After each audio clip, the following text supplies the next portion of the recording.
Well, the market rebounded today after the worst session in 8 months, led by, of all things, retail names, including Walmart, which, by the way, getting its internet act together. But, you know, retail was impressive all around. It had gains from Philip Van Heusen, makes shirts for men, CarMax, and so as a result, the consumer discretionary sector was the #1 performer of the S&P 500. And after the close, another left-for-dead retailer, Gap stores, popping higher on earnings.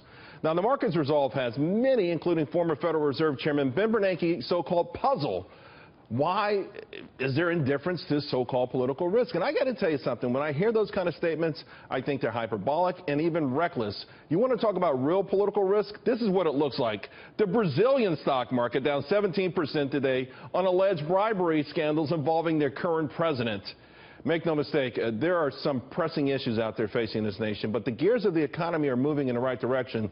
I continue to say, be invested in great American businesses and don't let the sideshows or the hype fool you. Joining me now to discuss a legendary Wall Street guy, Peter Kiernan, with his debut on the show. Glad to get you. Great to be with you. Really. The political risk yesterday, the market goes down 370 points, the Dow does, and they're circling, they're circling around and calling for the market to fall apart because of what's happening with all of these investigations. I don't buy into that, Peter. I don't buy into it either, and frankly, markets don't trade on that. They don't trade on parsing through whether it's an obstruction of justice. They don't trade on whether it's collusion. They trade on fundamentals. And when you have a bang-out quarter like we just had with wonderful earnings, but more important, frankly, wonderful revenue growth, that's what drives markets. Yeah, I mean, we're looking at a significant inflection. It started third quarter last year when earnings finally started turning around. I think when the dust settles, this will be the best quarter ever for corporate earnings.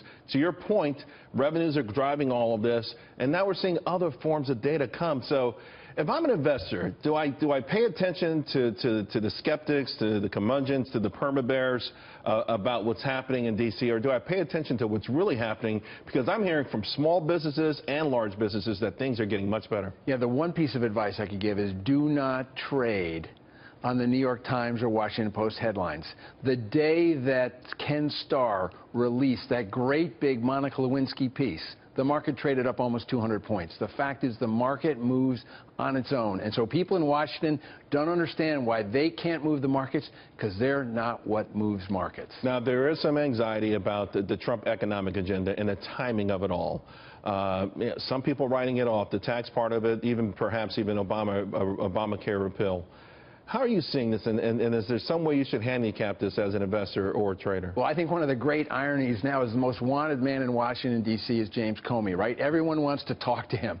And I don't think that this process, which is now under a special prosecutor, is going to tamper and really delay the tax plan. The 2017? Tax plan. Yeah, I think, look, August was always ambitious. Sure. I think 2017 is possible, particularly if they moderate some of the things they're reaching for.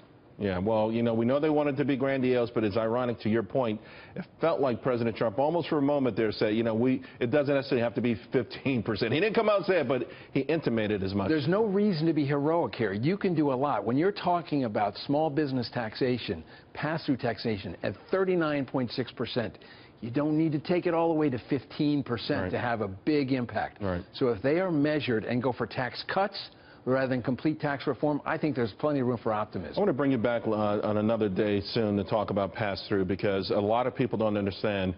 As it looks like it was sketched out, 95% of businesses out there, small businesses, won't get that 15% rate. I know Mnuchin today said he had fixed that, but right now I don't know that it's in there. But we're out of time on this. Peter, I appreciate it. Great to be with you. Got to get you back soon.